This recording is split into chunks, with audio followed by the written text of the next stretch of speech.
Oh, the highlights actually playing this time. I did not see any of the last highlight. It did not show.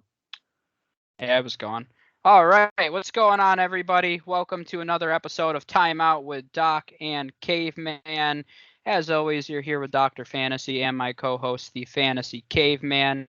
Make sure you guys subscribe to our YouTube channel and wherever you listen to podcasts to get all of our NBA prospect profiles as well as our NBA content that we'll be posting throughout the offseason and season in the future.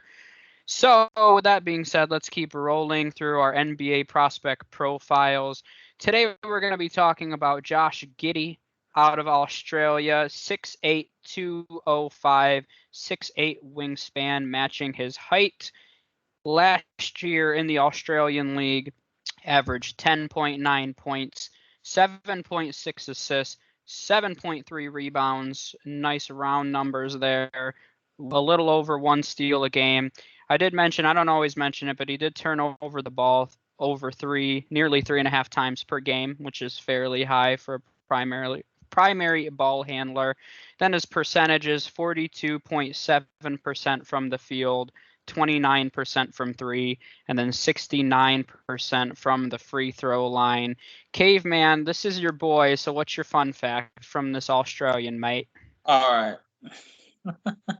So, very fittingly, he had to decide which sport to play. He had to decide to play basketball, which he ultimately ended up doing, or he could have went with cricket and footy, which I guess is Australian football. That's what that's called.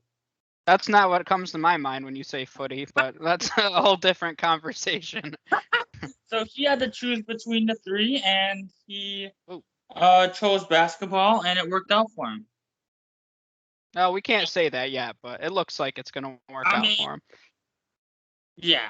It's going to work out for him, at least in the short term, with the money he's going to be making being a likely late lottery pick. But so you kind of see this when you go over the stats, but he's just an all around stat stuffer. He does a bit of everything. He scores, he rebounds, he dishes out some assists.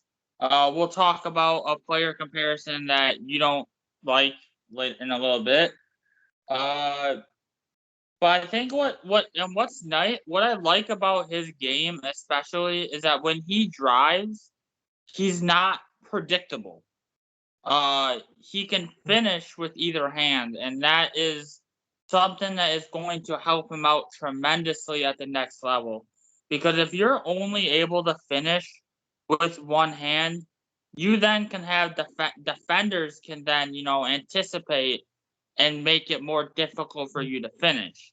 But when you have the ability to finish with either hand, that keeps the defender on their toes and they don't know, which way that you're gonna go with it, which is huge for him at the next level. That's like the number one thing that stands out to me.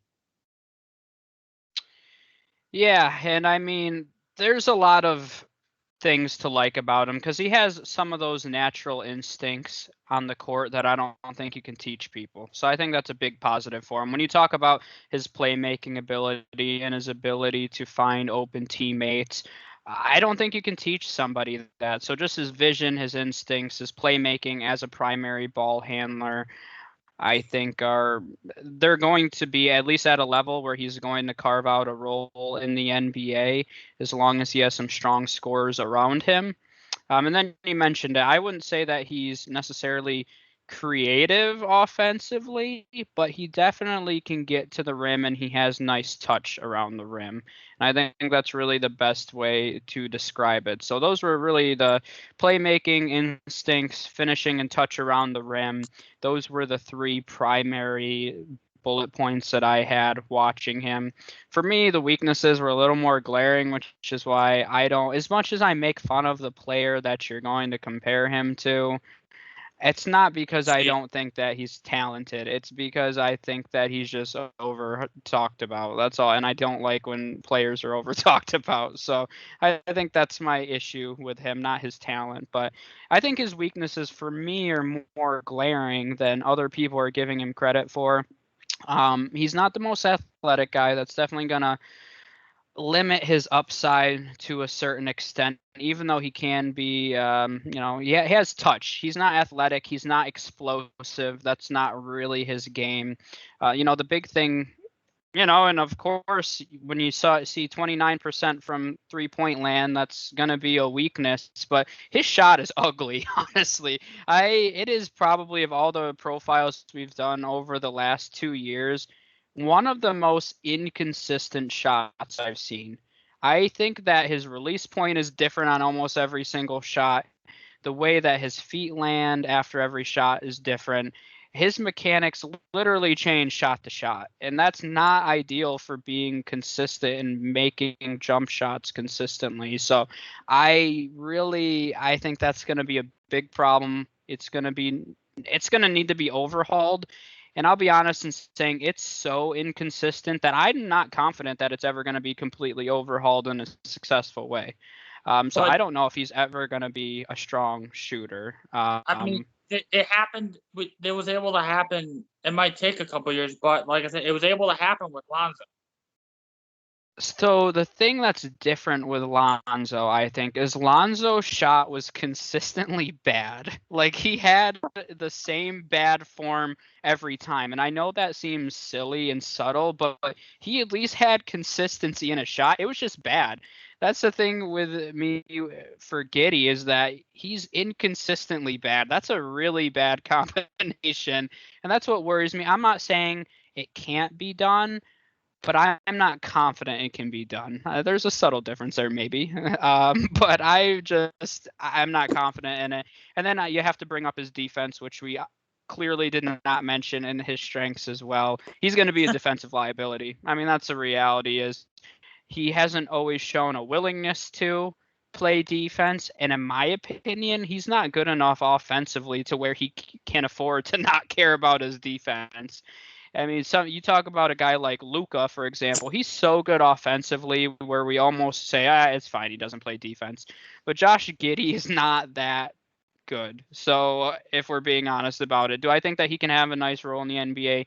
Yes, for what he is, but I think that he needs to show more defensive effort in order to be a higher level role player. I think he can be a good role player. To be a high level role player, I think high level role players play at least solid team defense. And with his athleticism, I don't think he's ever going to play great one-on-one defense against some of these athletic guards in the league, but he's got to at least show a willingness to play team defense. And to me, that's a little concerning right now. And it's really funny when we look at these players that play internationally. I feel like so many of them are similar. They're great. They have great vision. I don't know what they do in Europe and other countries. He's Australian, but they always seem to be great playmakers, and they have just instincts that some players that grow up in the US don't have. So I always think that's interesting.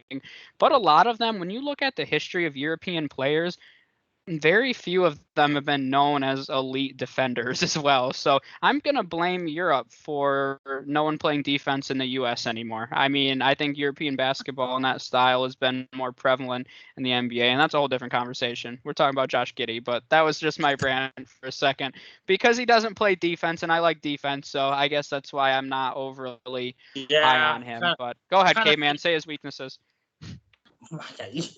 I kind of think this would be a guy that you wouldn't be too keen. I think his weaknesses. Now you mentioned his shot at length. I think his shot could be with his inconsistency, he just needs to pick one of his 50,000 shot releases that he had in his career. If he just picks one and is consistent, and that sounds so weird to say though, but if he just picks a release in a landing spot and sticks with that and works on it, I think he could be respectable.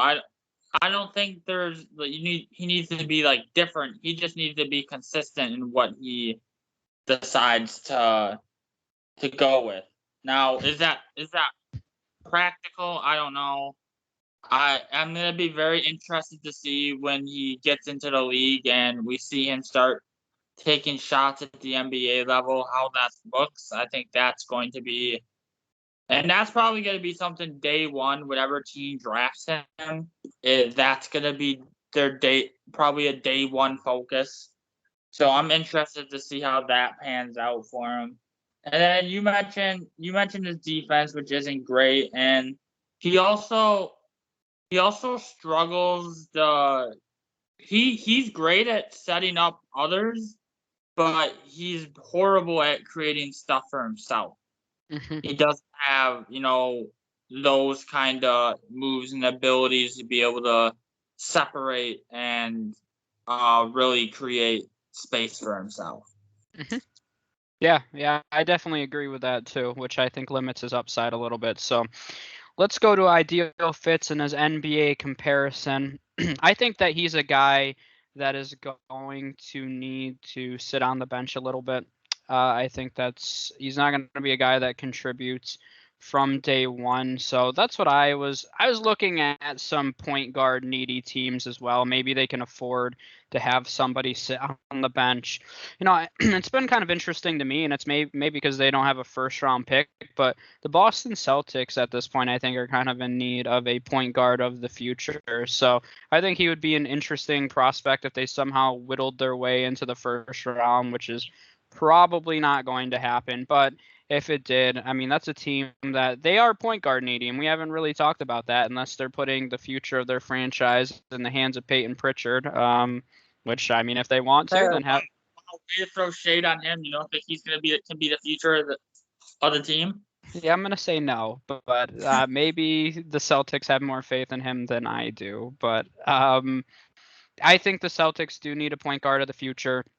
I also said the Lakers as well because we don't know what's going to happen with Dennis Schroeder if he's going to re-sign. We don't really know what the future of their point guard situation entails. The Lakers pick a little later in the first, so they probably have to move up a little bit to get him. And then I also said the Raptors, who I think he could sit behind Kyle Lowry, or if they move on from Kyle Lowry, he could play behind Fred VanVleet for a few years before he's really ready to take over an offense. I'm sure you have some more realistic ones because those teams don't have draft picks to where they could realistically acquire him. But I wanted to be a little different for this one since I know that this is your kind of guy. So Yeah, I had the Celtics too if they were somehow able to get into the first round. I think he'd be a good pick for him. I also had uh the Pelicans down as well. Now, not an ideal fit because it's not like he can shoot the ball well right now, which doesn't really mesh that well with Zion. But if we're talking like pick and roll game, the pick and roll game with Zion and Giddey would be very exciting to watch. And then a team, and I mentioned this team previously, a team like the Clippers who just need like a playmaker, not necessarily a point guard that can shoot, but a playmaker to set up uh guys like uh Paul George and Kawhi, Mhm. who I think what the Clippers need is a playmaker at the point guard position, so there's less playmaking responsibility on Paul George and Kawhi. So I think a team like the Clippers as well would be a fit to if they were able to get him. Yeah, I've seen him pretty consistently mocked to the Thunder with their second first round pick at number 16. And I think that's probably a landing spot that makes sense just because he can be a developmental prospect for them. And when you look And at their. mental and play. Yeah, I mean, he would have to play a little bit. He'd probably be. well, once Kemba's gone, probably their number one guard off the bench, potentially, which is kind of scary to say if they're planning on starting Maladon and Shai, or maybe Maladon and Giddey would come off the bench. Either way, he would definitely carve out more playing time than if he was somewhere else. So I don't know if that would necessarily be the best thing for him, but you have to at least mention it. And I think that's a tough thing with him. And he's a guy, I will say, that I could see slipping a little bit just because he's a developmental prospect where I don't know if I see a great fit for him. Let's say he doesn't go 16 to Oklahoma City. I don't know where he goes, if we're being honest, to it. Maybe to Houston with one of their billion first-round picks. They pick at 18, 23, and 24. But, you start looking down at who picks later in the first, and I think that you could potentially see Giddey slide a little bit if he doesn't go in that top 16. So let's go to some NBA comparisons. I know we were messaging about this at length yesterday. I'm sorry, the first one I said, there was two that I said when I first watched him. One was Ricky Rubio. I know you said, oh, everybody's saying that, but it's, I mean, to me, it was just kind of obvious. Maybe it's the hair, but the way that he played, Ricky Rubio is still playing at a high level in terms of playmaking. And he still hasn't figured his shot after like 15 years or whatever it is now in the NBA. So, I mean, you can carve out a nice long career. It's only been 12 seasons, whatever. But you can carve out a nice long career playing like that. But I think that's really, in my opinion, this is his ceiling, is I think Ricky Rubio. I don't see him being any better than what Ricky Rubio has been. And if we're being honest, there's nothing wrong with that. And the one thing, it's once again, the reason I say ceiling is Ricky Rubio is a good free throw shooter, though. And you always say that points to whether or not they can be at least an average shooter. And Ricky Rubio is a career 84% free throw shooter. And Giddey is sitting at 69% right now. So it concerns me a little bit. It's all about getting a consistent. It's all about like finding some consistency. I think that's the big Oh, it thing. 100% is, and I think that's easier said than done. But the other name that came to mind, which is kind of a little different, he finally kind of, I don't want to say broke through, but yeah, kind of broke through. He hadn't really had a big role for a team until last season. But I said T.J. McConnell of the Indiana Pacers, and a lot of people started to talk about him last season. He was top 15 in the league in assists last year. He was a good playmaker. They're both T.J. McConnell smaller. I mean, that's why Giddey was a little challenging for me, and even Ricky Rubio is. Giddey is 6'8", not very long since his wingspan matches his height, but I think in terms of their playmaking, not the greatest defender. McConnell is an excellent rebounder for his size, and he fills the stat sheet considering how much he plays. TJ McConnell is just another name that came to mind. Yeah, and you kind of alluded to it. You already know where I'm going with this comparison because I am a lot higher on Giddey than you are. That's LaMelo, and you might scoff at, but what just look at their profiles, look at their averages. They both struggle with their shot. They both stuff the stat sheet. They're both excellent playmakers. They're both excellent in transition. They have similar weaknesses. So I mean, I think it's a pretty good comparison. Now, I think LaMelo has much higher upside, but I think coming out, their weaknesses are similar. They kind of average similar numbers. They both played in the NBL over in Australia. So I mean, you can't say don't see the similarities in terms of stuff in the stat sheet and their weaknesses as well as some of their strengths. Yeah, no, I mean, and I don't think that it's a terrible comparison, but I just think that LaMelo was elite in a lot of those categories. And I don't love LaMelo by any stretch of the imagination, but his ball handling, his playmaking, his vision, it's to a whole another level of Giddey. And not to mention, I mean, LaMelo showed more offensive promise in the Australian League. I mean, he averaged 7 more points a game playing less minutes. So yeah, I mean, I see what you're saying, and maybe I should be using. I'm looking at some of the low end comparisons I made for LaMelo last year, which was Sean Livingston, who I did mention on our messages too, and I don't think that's a bad one. Sean Livingston and Jason Williams, who really isn't that terrible, but those are my low end ones for LaMelo. But I see what you're saying. I just don't think the upside is as high for Giddey, and that's why I think Ricky Rubio is fair. Where LaMelo's natural abilities give him higher upside, I think that he's just not at the same level as LaMelo. So we'll see what happens. But I think that's all that we have for Giddey then. We appreciate you guys tuning in. We have plenty more coming at you, so make sure you subscribe wherever you listen to podcasts as well as on YouTube, and we'll see you then. Yep.